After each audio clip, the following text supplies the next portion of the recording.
Thank you, Shruti, and a very warm welcome to you, Karuna ji. It's such a pleasure to see you on this webinar. And before you came, I was talking to our dean, I was speaking to our vice president, to our very senior faculty members and students, and all of them, they are so anxiously waiting to listen to all your views. And I have gone through a few of your articles and a few of your videos, and your very impressive biodata. And I think it's really a pleasure on behalf of MIT University to see you on this webinar.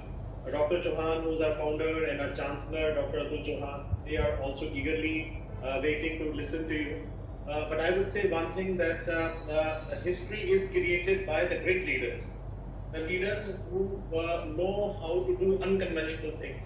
When the whole world is talking about negative things, and the whole world is looking at that how they are going to meet this challenge, when the world is talking about the negative growth, I think that India and its Prime Minister, they are giving very, very positive output to the whole world. And they say that when good people come, good news, they also come. And today I look at the stock markets. With you coming, Karunaji, I have seen 900 points stock markets going up. So I'm sure that you will keep on coming to MIT University. We will keep on giving webinars, and we will see 1,000 points increase in stock markets every day. I would say that unconventional leadership style, unconventional views, and strong will is something which will create the Indian economy as one of the strongest economies of the world. While we are very confident that India is going to be a superpower in the next 10 years, we are equally confident that leaders like you are going to play a very, very important role. Youngsters who are on this webinar, I think you are very lucky that you are listening to a leader like Karunaji, who is not only, I would say, a social worker or a political worker, but I would say the economic worker. The way she speaks, the way she talks, the way she is touching some of the very important managerial and economic aspects, they are worth noting. So I'd like to welcome once again Karunaji with the Urdu couplet, and which says, "Hum khud talash lenge." So we are the ones who will like to see and carve our own way. हम खुद तलाश लेंगे मंजिल के संग्राह, हम खुद तलाश लेंगे मंजिल के संग्राह, हम वो नहीं कि जिनको ज़माने बना दे. Over to you, Karunaji. We all look forward to listening to you. Thank you. Yeah, thank you. Thank you very much. That was a fantastic welcome for me. I think I never expected this, honestly. I thought it would be one of those regular webinars, but to have seniors like you, okay, participate in this itself is a very big thing for us. Especially students have a great role to play in Prime Minister's vision. So friends, thank you first of all for inviting me and also giving me an opportunity to be in touch with the youngsters who might be shaping the country of tomorrow. This topic, Atmanirbhar Bharat, is actually a very vast topic, and it throws a vast canvas on many subjects, starting from industry, infrastructure, entrepreneurship, globalization, localization.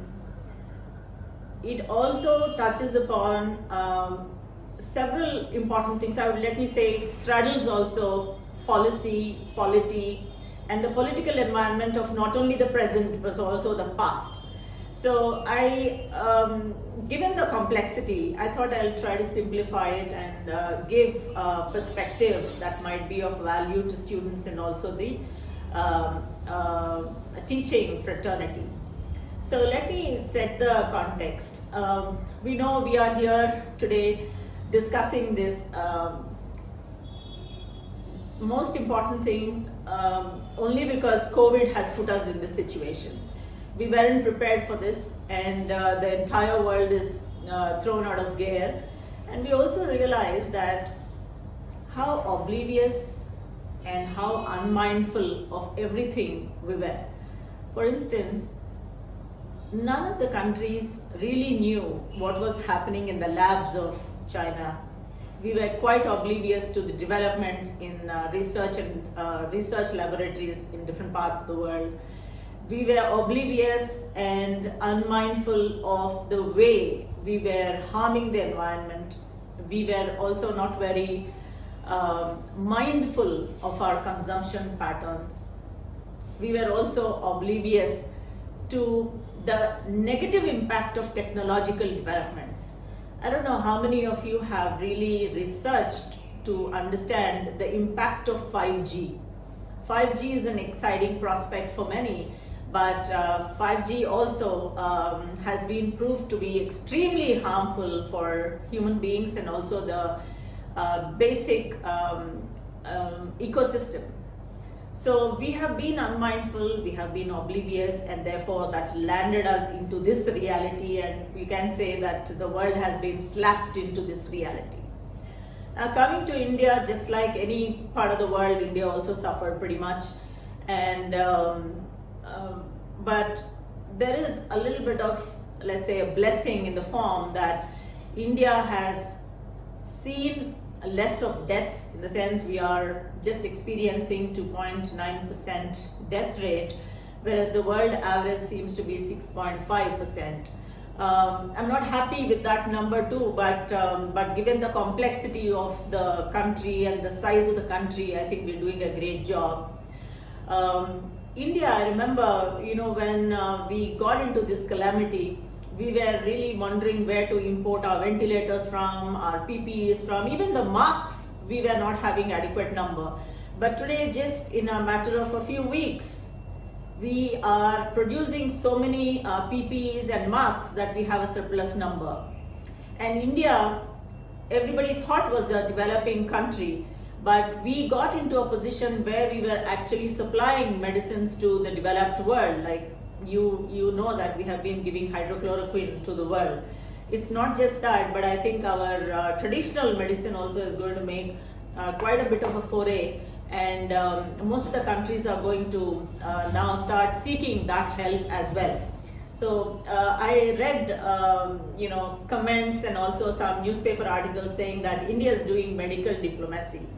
In the sense, we are supplying medicines, we are occupying a better position vis-a-vis other countries, but I didn't like the word medical diplomacy. Medical diplomacy implies that we are trying to help other countries and trying to keep a better relationship for some gains in future. But I doubt if India has ever thought on those lines, especially with a leader like Narendra Modi at the helm of affairs. He has always believed in India becoming a Vishwaguru, which means India is not only self-reliant, but India is stepping forward and trying to help a whole bunch of other countries. And this I have practically seen when I was a part of the COP21 in Paris in 2015. It came as a big surprise to the international community. The man who was sworn in 2014, in 2015 he launches the International Solar Alliance, where 65 countries step in and sign into it immediately. So it's a kind of international reach and global influence that the Prime Minister showed, and also I think now we see that as a country we are moving forward in that. Well, now we know that the world is going to be divided into a pre-COVID era and post-COVID era. We also realize that China will be kept at a bit of a distance. I doubt if most countries will openly welcome China into their lives. So what is important now is to understand how to become self-reliant. So several times people ask, after the Prime Minister announced, people ask me this question: why isn't India self-reliant yet? Now this is a very important question.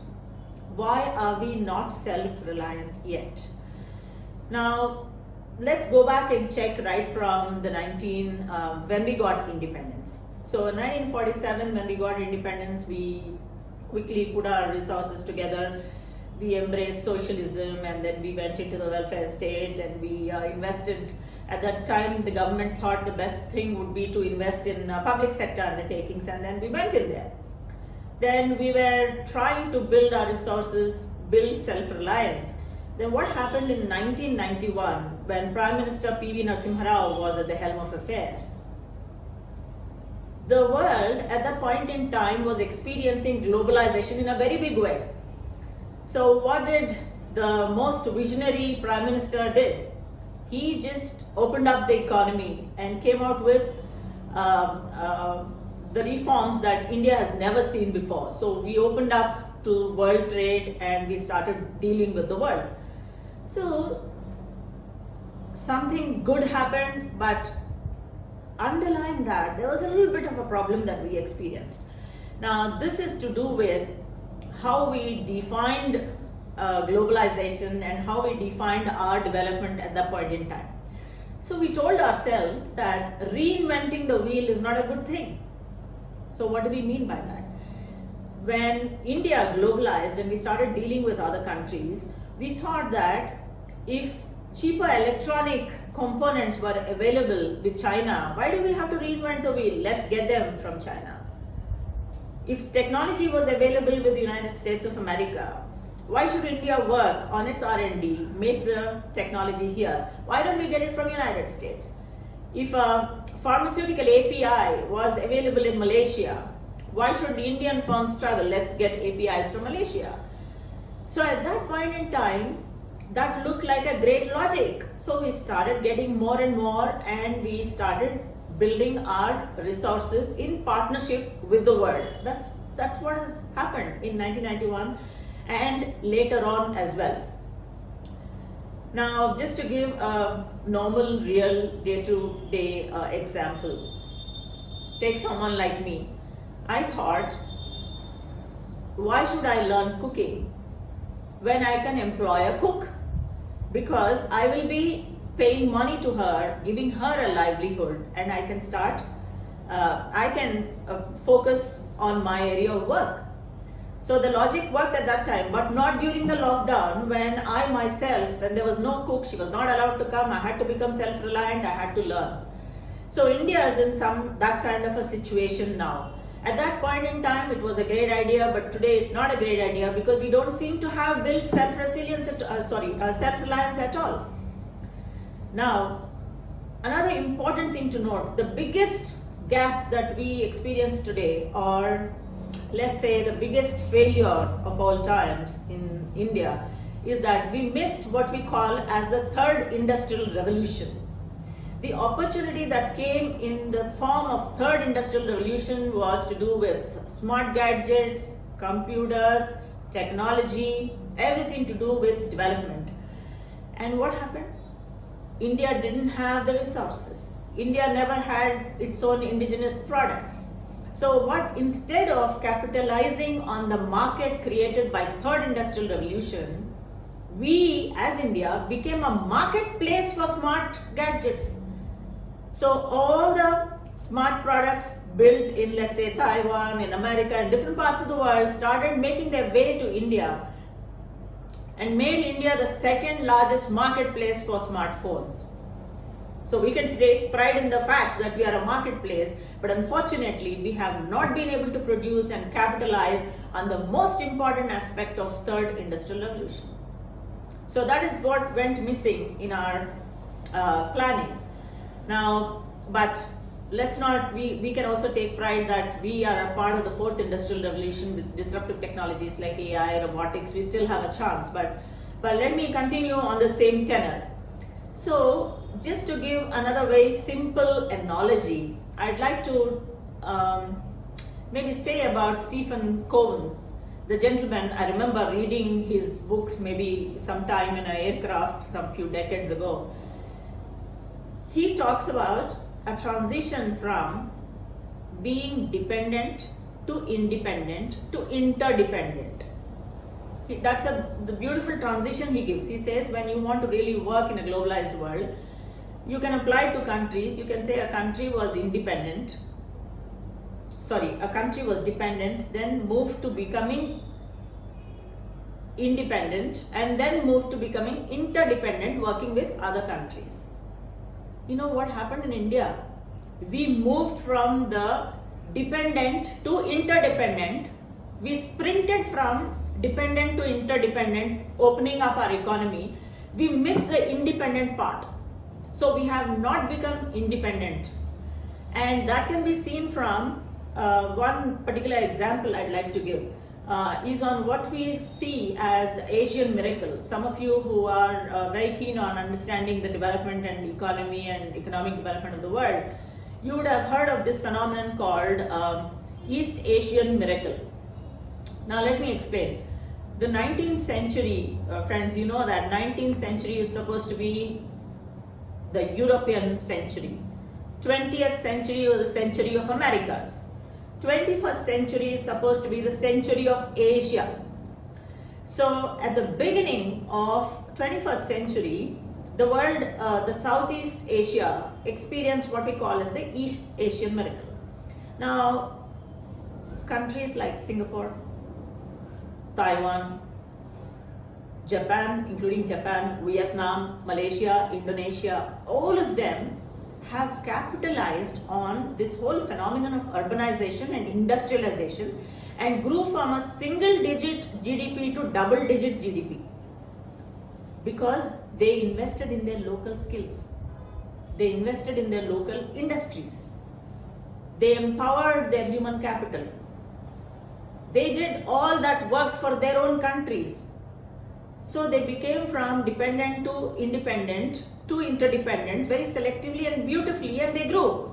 Now India missed that whole opportunity because India never invested in its own development, in skill upgradation or in building the human capital assets or investing in areas that gave production like let's say manufacturing or even agriculture. So in 1997, I saw the cover story of Time magazine that very boldly said, India is an epic story. India is an epic story of wasted promise. What an unfortunate thing to happen. The entire South Asia, Southeast Asia capitalized on this miracle, and India never got to do anything. That's because we were not self-reliant. Even today, but for our Prime Minister's vision, we would still be dependent on other countries. So this is the time we have to seriously take this whole agenda of Atmanirbhar Bharat very, very seriously. Now, having said that, let me just go to the small bits of what students can do. Let me borrow from my favorite leader, Dr. Abdul Kalam. Dr. Abdul Kalam, I've had the great fortune of meeting him so many times, and in fact in a public forum he actually praised me. That's because he's a very humble man, not because I'm a great person. He's a very humble man, he spots talent, he means well for the country. And I was given to understand that he really is totally secular for the simple reason that he was born in a Muslim family but had mentors from both Christian, from churches and also from Hindu monasteries. So a great man. What does he say about self-reliance? He says that if a country has to become great, it won't happen with just great leaders. It will happen with great leaders and great people.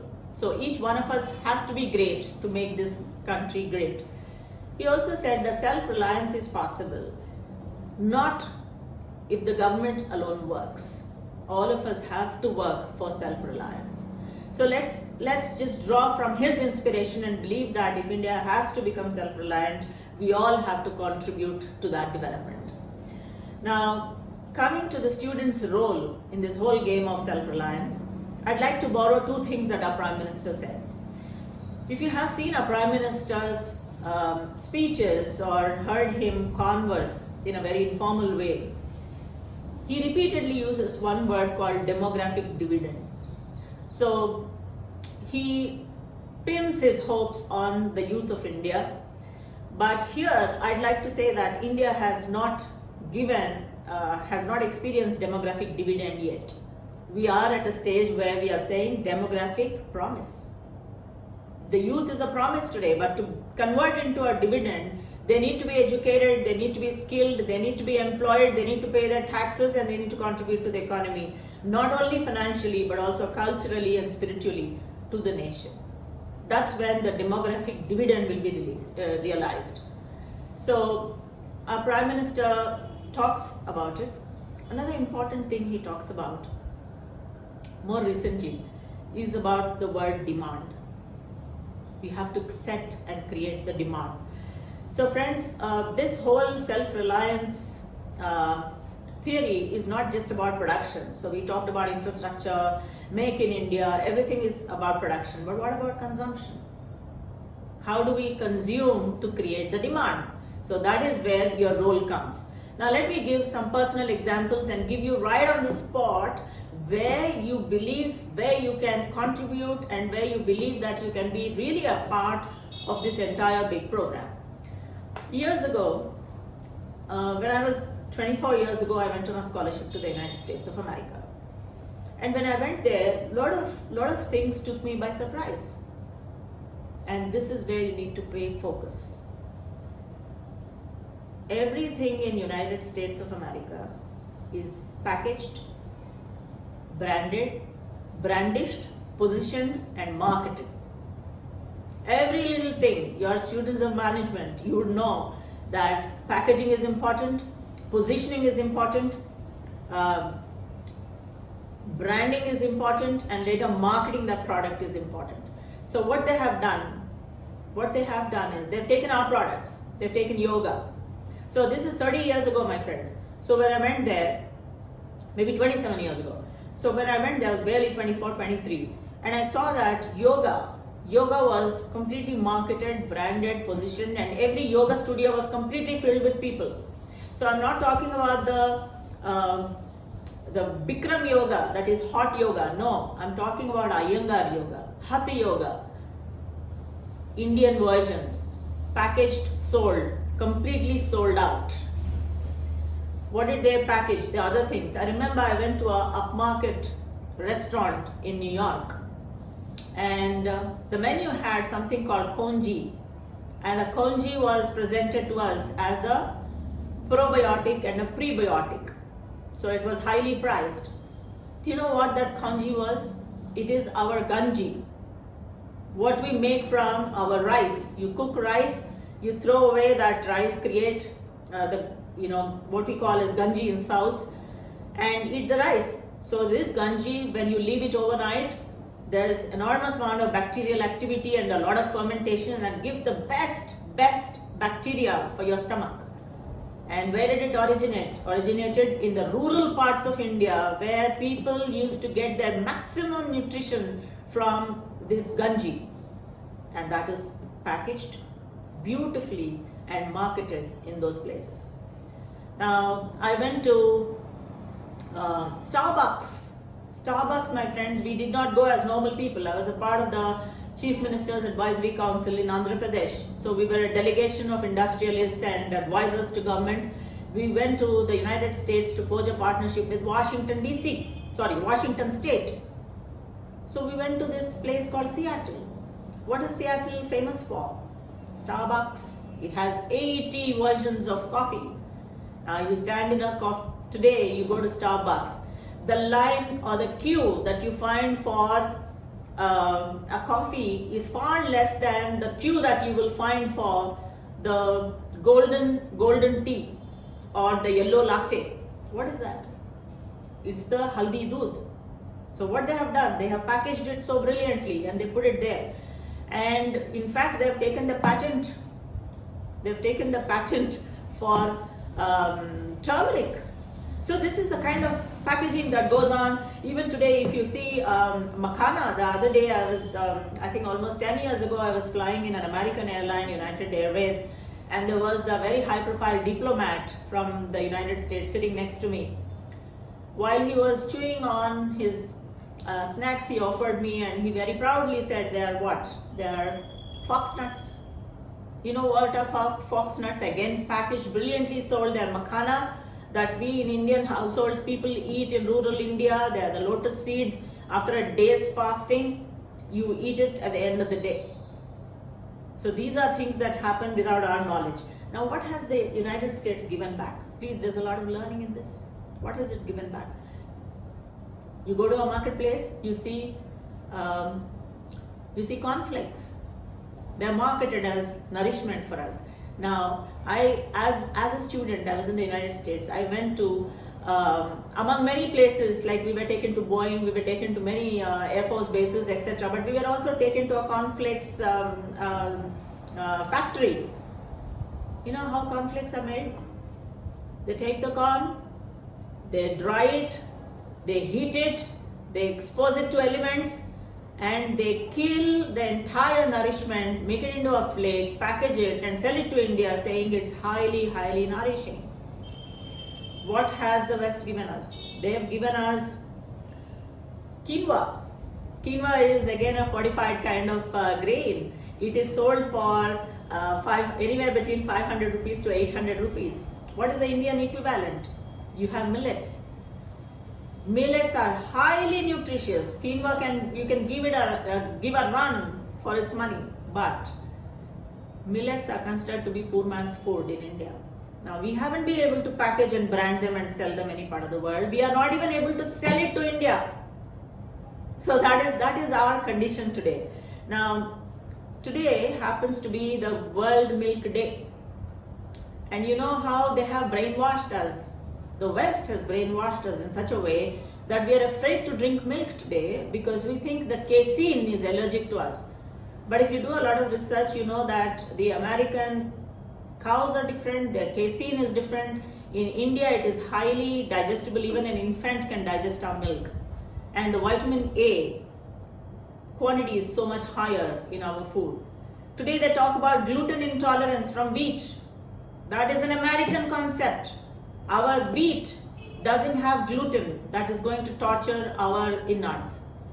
So we need to know what has been happening to India, our products, and how we have been taken for a ride, and why none of us seems to be bothered about it. So how can we change the scenario? We can change it if we can market India well, if we can say that going desi is cool, khadi is cool, use the language, package it properly and sell it inside. Now you might also question and think that why hasn't it happened all the time? It did not happen because we have not invested in education that really changes our mindsets. Now tell me how many people in India as students take pride in our culture, in our legacy. How many Indians know that today when we travel around the world, somebody looks at us and say India is a developing country? How many students know that India is not a developing country, or India is not an emerging country, but it's a re-emerging country? Up to 1887, India had the highest percentage of world trade. It's the second highest, I would say, after China. What happened to that?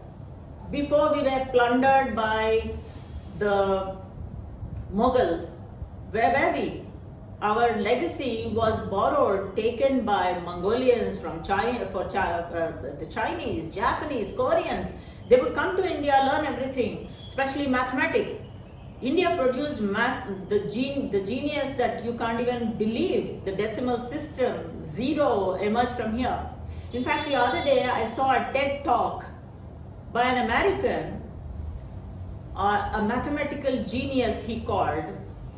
So the Fibonacci number, what bothers me is every time anything that happens around the world, somebody has taken credit for that. And in India, we haven't even been able to document and sell our own, let's say, our own knowledge that we gathered, and we put it to good use. Somehow we've lost it. I'll give an example. When I was in Indonesia, people there told me that when the lands were not producing good harvest, they practiced something called Agnihotra agriculture. So when I asked them what that was, Agnihotra agriculture is what? They take Agnihotra, like a small havans that we do, like homam that we do, and they go to their agricultural land and do that havan with herbs, and 5 kilometers on above and 5 kilometers below, the entire land gets completely healed and nourished, and they suddenly realize that just by performing Agnihotra in their fields, they are able to grow a lot of harvest. So India somehow seems to have forgotten, and I keep hearing these brilliant stories from different parts of the world. Now Russia talks about what? Russia says that they chant Rudram and Vedas because they know that there's healing power in them, and it has in fact the power to repair RNA and DNA. So the RNA virus, who knows, by chanting Vedas, we might actually cleanse ourselves. Maybe there's some solution there, who knows. And the third and important thing is, most of the doctors around the world are talking about what we call as the transdermal absorption. What is transdermal absorption? When you take medicine, the medicine sometimes doesn't get absorbed, so you take the medicine, apply on your body, and it goes through your skin. This is the latest protocol that everybody says. Your magnesium, they give you today lotions. They give you turmeric as lotion because they want you to apply on your body. If you go back and check in some of our Upanishads, there's a story, a clear story on transdermal absorption. This is very interesting, and as students, I think you should know. So there is this old, in centuries back, a story that is documented in our Upanishads, talks about a poor Brahmin called Chandra Sharma. This gentleman, one day when he opened his door in the morning, he found a dead soldier. A Kshatriya went and fought in a war against another kingdom, was killed, and he was thrown in front of the house. So he saw the dead body, and he decided that he's gone, but his daughter sees the body and knows that she could do something with him, and she also thought that this man needed a chance to survive or live, and she also thought he was very handsome. So she takes curd rice. She takes rice, puts yogurt in that, makes it very, very smooth, and applies that particular mixture to the body of this boy from head to toe. And she continues doing it for 6 days, and the 7th day he wakes up, someone who's considered to be dead. Now, what happened there? What happened there is that transdermal absorption, the body absorbed, and then he got up. And what did she apply? Today doctors around the world are saying there's one particular amino acid called tryptophan, which perhaps is not easily available in any form other than in curd rice. Like in South India, they say tar sadam. I'm not from Tamil Nadu, but I know the name. So some of you also would know the name. So certain amino acids that are not available anywhere are easily available in particular mixture. So she applied, and then this man got up. So there are a whole bunch of stories that can be told about our great ancient legacy. Now the unfortunate thing is that we don't know. Most of the students are not taking pride. We still can't brandish, package anything because we don't take pride in our legacy, because we don't know the legacy. We are not teaching the legacy to our students. We feel shy to take a yoga class.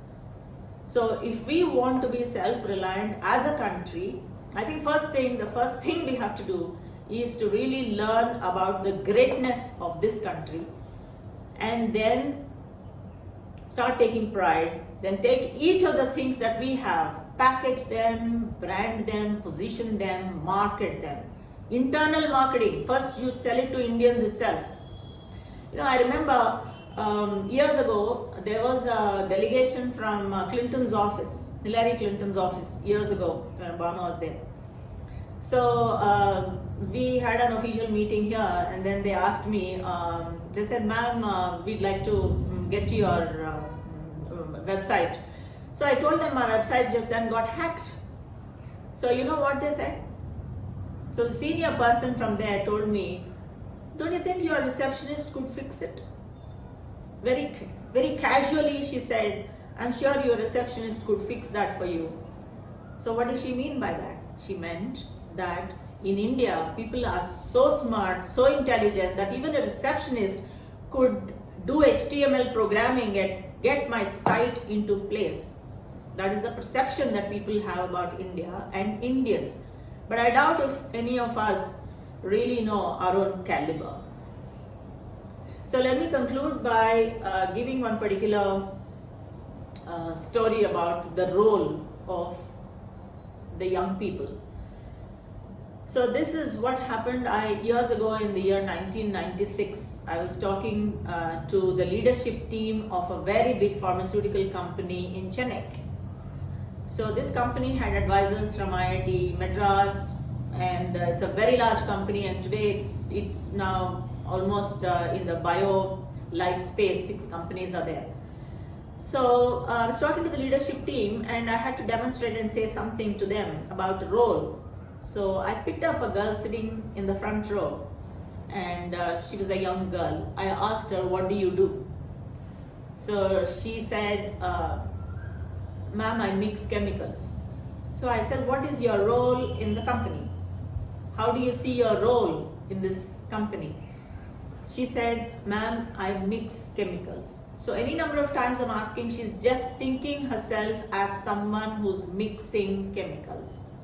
She doesn't know her own role, that this particular chemicals that she's mixing will go into formulations, that will go into APIs, that will become drugs. The drugs will heal people in India. They'll go out of India. They'll heal people. These drugs will heal people from maybe Japan, Korea, Africa, any part of the world. She doesn't know that she's a part of this entire healing system. She doesn't know that she's playing a great role in the healing system. She thinks that she's just mixing chemicals. The same thing happened when we did a lot of work for the government in the area of e-governance. Once I asked a girl who was sitting in the e-Seva, I said, what do you think you are doing? She said, "Ma'am, I allow people to pay bills, and I issue acknowledgement, etc." How many other times you are asking her? She's thinking her role is just sitting behind that and just taking payment. She doesn't know that she's a part of a revolutionary innovation for Indian government called e-Seva, which has been documented, which has been discussed in Harvard, which has been discussed in most government platforms around the world as a technological revolution to create transparency and engage citizens in governance. She thinks she's just, allowing people to pay their bills. So understanding your role as students or as faculty members in this entire game of Atmanirbhar Bharat is very, very important for you. You could be a part of this transformative process for India that is going to ensure that India leapfrogs and goes and plays a preeminent role in the new world order, which is bound to happen. New world order is going to happen. India will play an eminent role, and we have to understand our role in ushering that particular India's preeminent position in the global arena. Thank you very much. I'll take some questions.